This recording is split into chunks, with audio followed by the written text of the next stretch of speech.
जय हिंद प्यारे साथियों, स्वागत है आप सभी का उत्कर्ष एकेडमी खिलचीपुर के ऑनलाइन प्लेटफॉर्म में। प्यारे साथियों, इस वीडियो के अंदर हम लोग गणित के वेरी मोस्ट और इम्पोर्टेंट प्रीवियस ईयर के क्वेश्चन डिस्कस करने वाले हैं।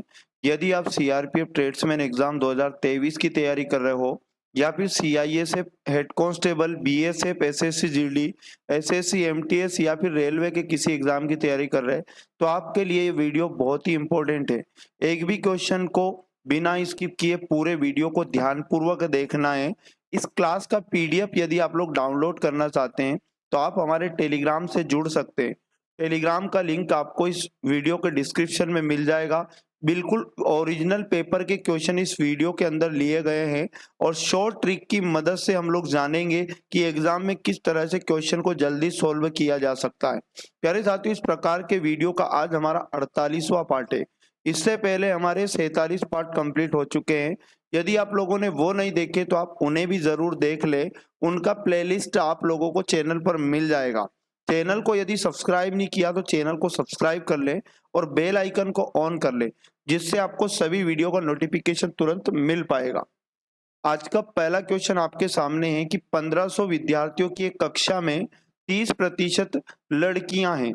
यदि 80% लड़के परीक्षा में अनुत्तीर्ण हो जाते हैं तो परीक्षा में उत्तीर्ण होने वाले लड़कों की संख्या ज्ञात कीजिए। क्वेश्चन में हमें यहाँ पर बोला गया कि टोटल विद्यार्थी 1500 हैं, जिनका 30% लड़कियां हैं। तो आप समझ सकते हैं कि कुल विद्यार्थी की जो संख्या होती है वो अपने आप में 100% होती है। इनमें से अगर 30% गर्ल्स हैं तो कितना बचा? 100 में से 30 गया, 70% और बचा और 70% विद्यार्थी बॉयज हो जाएंगे। तो यहाँ पर हम क्या करेंगे, 1500 विद्यार्थियों का 70% निकालेंगे, जिससे हमारे पास बॉयज की संख्या आ जाएगी और क्वेश्चन में बॉयज की संख्या भी अपने आप में 100% रहेगी। बोला गया है 80% लड़के अनुत्तीर्ण हो जाते हैं। 100% लड़कों में से 80% अनुत्तीर्ण हो गए, मतलब 20% लड़के क्या हो जाएंगे? उत्तीर्ण। तो यहाँ पर डायरेक्ट लड़कों की संख्या का 20% निकालेंगे। दो दो चार जीरो कट जाएगा। यहाँ पर 15 साथी होता है 105 और गुणा करेंगे 2 का, तो हमारे पास बनेगा 210 लड़के ऐसे थे इस परीक्षा में जो उत्तीर्ण हुए थे। ऑप्शन नंबर 3 इसका करेक्ट आंसर हो जाएगा। अगला क्वेश्चन है, एक्स ने एक खिलौना वाई को 50% के लाभ पर बेचा। वाई ने इसे 50% हानि पर जेड को बेच दिया। एक्स ने यह खिलौना 12,000 रुपए में खरीदा, तो जेड ने वाई से इस खिलौने को किस कीमत पर खरीदा? तो यहाँ पर क्वेश्चन में हमें दिया है 12,000। ये 12,000 क्या है? एक्स का क्रय मूल्य है और एक्स ने किसको बेचा? वाई को बेचा 50% लाभ पर। तो एक्स का जो वैल्यू था 12,000, ये अपने आप में 100% था। 50% का लाभ कमा रहा है तो डायरेक्ट हम क्या करेंगे, 12,000 का 150% निकालेंगे। अब ये वैल्यू किसके पास जा चुकी है? वाई के पास जा चुकी है और वाई ने भी इसे 50% हानि पर बेच दिया। तो वाई का जो वैल्यू था ये भी 100% था। 50% हानि हो जाएगी तो बची हुई वैल्यू का अब 85% निकालेंगे। अब ये सीधा किसके पास पहुंच गया? जेड के पास पहुंच गया। यहाँ दो दो चार जीरो हम लोग कट करेंगे और 15 पंज होता है 75 और एक जीरो आ जाएगा और गुणा करेंगे इसमें हम लोग 12 का, तो यहाँ पर हो जाएगा 0 और 12 पंज 60 केरी 6, 12 सते की 84। 84 में हम लोग यहाँ पर 6 को जोड़ेंगे तो हमारे पास आ जाएगा 9,000। यानी कि जेड ने इसको वाई से खरीदा था और कितने में खरीदा था जेड ने? तो याद रखिएगा 9,000 रुपए। इसका करेक्ट आंसर ऑप्शन नंबर 3 हो जाएगा। अगला क्वेश्चन है, 5 संख्याएं आपको दी गई हैं जिनका माध्य बताया 2.4, तो x का मान ज्ञात कीजिए। प्यारे साथियों, जब कभी क्वेश्चन में माध्य बोले या फिर औसत बोले, एक ही चीज होती है। इसका छोटा कंसेप्ट है, बिल्कुल आपको याद रखना है। औसत निकालना हो या माध्य निकालना है, आपको क्या करना होगा? आंकड़ों का योग करना होगा। आंकड़ों का योग जो भी होता है उसमें यदि आप संख्या का भाग लेते लगाते हो, आंकड़ों की संख्या का भाग लगाते हो तो हमारे पास औसत आ जाता है। क्वेश्चन में हमें माध्य यानी औसत तो दिया है 2.4 बराबर, आंकड़े जितने भी दिए हो उनका योग करेंगे तो दिया है 1 + 2 + 3 + 5 और x वाला आंकड़ा भी इसमें जोड़ेंगे और बटे में हम लिखेंगे संख्या। तो 3 2 5, टोटल आंकड़े 5 है, तो यहाँ पर वैल्यू पुट कर लेना है। अब 5 का गुणा इधर 2.4 से होगा तो 12 आएगा और बराबर इधर ये आंकड़े भी जोड़ लेंगे तो x को छोड़कर बाकी वैल्यू को जोड़ेंगे। 5 3 8 2 10 और 1 11, तो यहाँ पर बनेगा 11 प्लस x। हमें x का वैल्यू चाहिए, प्लस का 11 इधर आएगा, 12 साइड तो माइनस का 11 हो जाएगा। 12 में से 11 जाएगा तो 1 इस क्वेश्चन का करेक्ट आंसर हो जाएगा, यानी x का मान 1 आएगा। ऑप्शन नंबर 3 इसका सही जवाब है।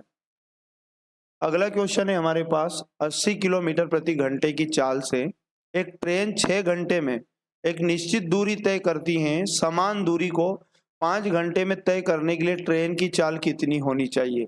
हमसे क्वेश्चन में पूछा गया चाल, और हम जानते हैं कि चाल का फॉर्मूला जो होता है दूरी बटे समय होता है। तो सिंपली क्या करो, पहले दूरी निकालो। तो दूरी का फॉर्मूला क्या होता है, दूरी बराबर होता है चाल गुणा समय। दूरी निकालेंगे सबसे पहले, तो चाल हमें क्वेश्चन में बताइए 80 किलोमीटर प्रति घंटा, और कितना समय लेती है ट्रेन, 6 घंटे का टाइम लेती है। तो 80 गुणा 6 करने से हमारे पास क्या आ गई, दूरी आ गई।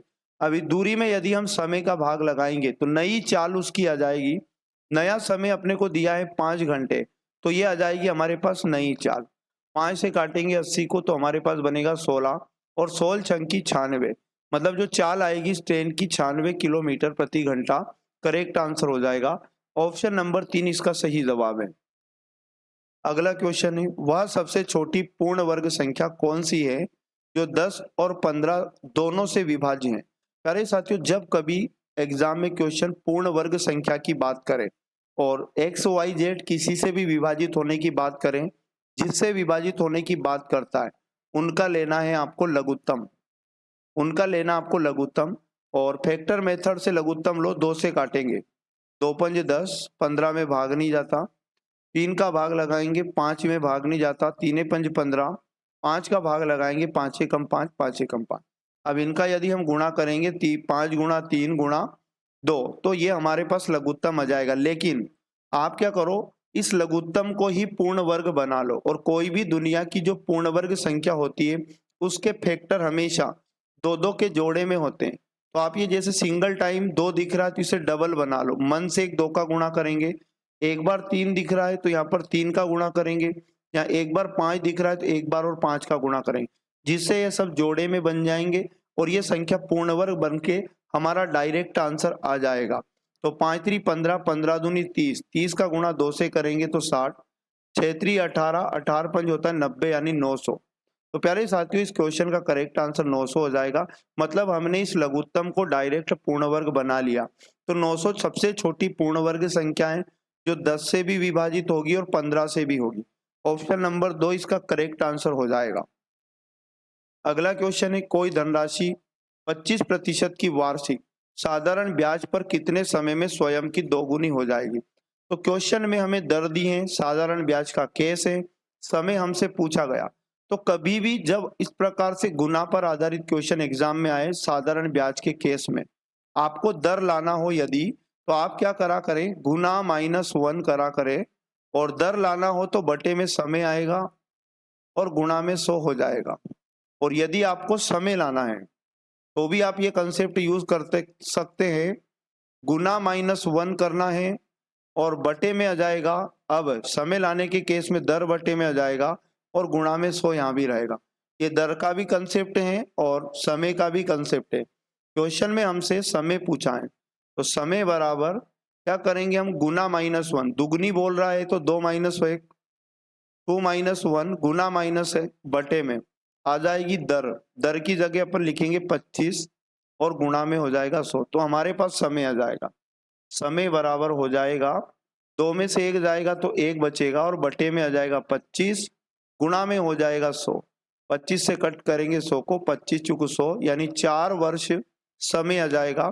ऑप्शन नंबर 1 इसका करेक्ट आंसर हो जाएगा। अगला क्वेश्चन है हमारे पास, जीवन अकेले किसी काम को 20 दिन में पूरा कर सकता है, G2 अकेले उसी काम को 40 दिन में पूरा कर सकता है, जबकि G3 अकेले उस काम को 60 दिन में पूरा कर सकता है। उन्होंने साथ मिलकर कार्य किया और काम पूरा किया। यदि G1 G2 द्वारा प्राप्त संयुक्त हिस्सा 2700 रुपए हैं। तो तीनों श्रमिकों को मिलाकर राशि कितनी है? प्यारे साथियों, ये क्वेश्चन टाइम एंड वर्क का मजदूरी पर आधारित क्वेश्चन है। तो जब कभी मजदूरी पर आधारित क्वेश्चन होता है तो क्या करो, यहाँ पर क्वेश्चन में दिया है जीवन किसी काम को 20 दिन में, फिर क्वेश्चन में बोला गया है G2 के बारे में कि G2 उसी काम को बोला गया 40 दिन में। आगे फिर से क्वेश्चन में बोला गया कि G3 जो है वो उसी काम को 60 दिन में पूरा कर सकता है। तो ये तो समय की बात हुई, क्या करा करो, टोटल वर्क पहले लेके आओ। तो 60 का, 40 का और 20 का लघुत्तम लोगे तो हमारे पास आएगा यहाँ पर 120। तो ये टोटल वर्क बन जाएगा। अब क्या करो, इस टोटल वर्क में इनके समय का भाग लगाओ। तो ये जो आएगा इसे हम कहते हैं कार्य क्षमता या फिर एक दिन में किया गया काम। 20 छंग 120 होता है, 40 तिया 120 होता है और 60 दूनी 120 होता है। तो हमारे पास यहाँ पर G1 का मान आया 6, रेशो G2 का मान आएगा हमारे पास 3 और रेशो G3 का रेशो आएगा हमारे पास 2। मतलब ये याद रखना, कार्य क्षमता ही हमेशा मजदूरी का अनुपात होता है। जब कभी काम करने के बदले अगर पैसा मिलता है तो पैसा हमेशा कार्य क्षमता के अनुपात में बांटा जाता है। अब क्वेश्चन में जो 2700 दिया ये किसका मान है, हमें ये समझना पड़ेगा।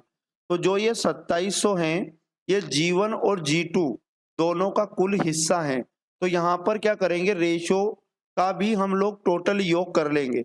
6 में 3 को जोड़ेंगे 9, इसका मतलब 9 रेशो का मान क्वेश्चन में 2700 दिया है। 9 से काटेंगे अपन 2700 को तो एक रेशो का मान बनेगा 9 3 27 0 0, एक रेशो बराबर 300 हमारे पास आएगा।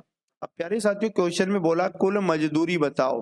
तो मजदूरी का रेशो टोटल कितना है, एक रेशो का गुणा उससे करेंगे। तो 6 में 3 जोड़ा 9, 9 में 2 जोड़ा 11, मतलब टोटल मजदूरी 11 रेशो है और एक रेशो का मान हमारे पास 300 आया।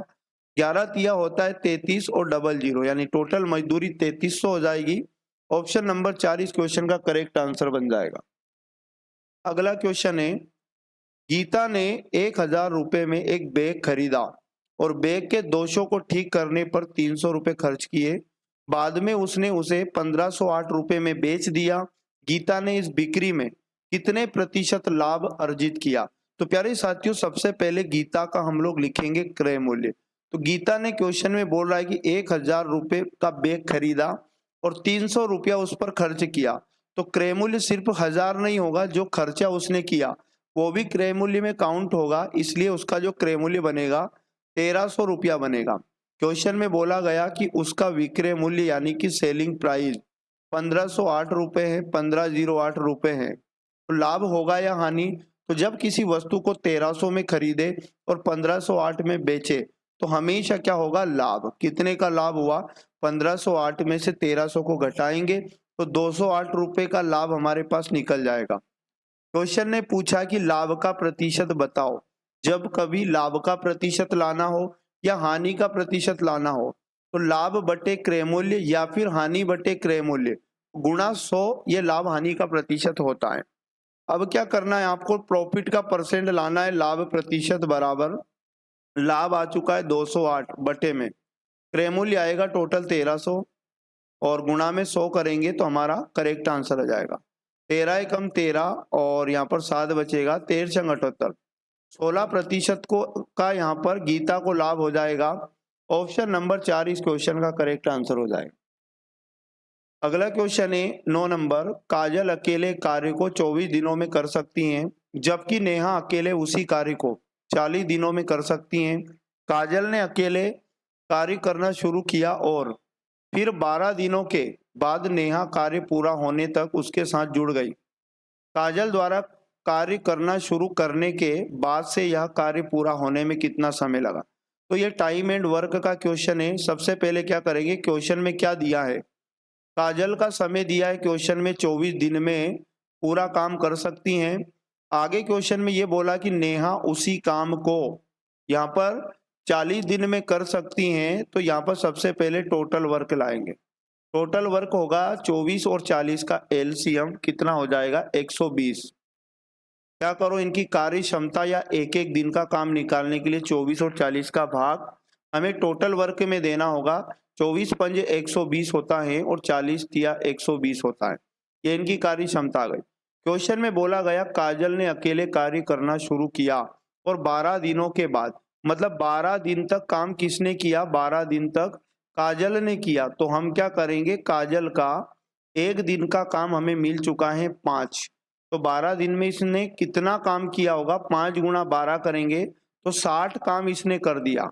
अब शेष काम कितना बचा हमारे पास, तो टोटल काम 120 था, 60 काम हो चुका है, तो 60 काम और हमारे पास शेष बचा। अब उसके साथ में नेहा भी शामिल हो गई और लास्ट तक दोनों ने मिलकर बचा हुआ काम किया। तो बचे हुए काम को करने में कितना समय लगा ये निकाल लेंगे।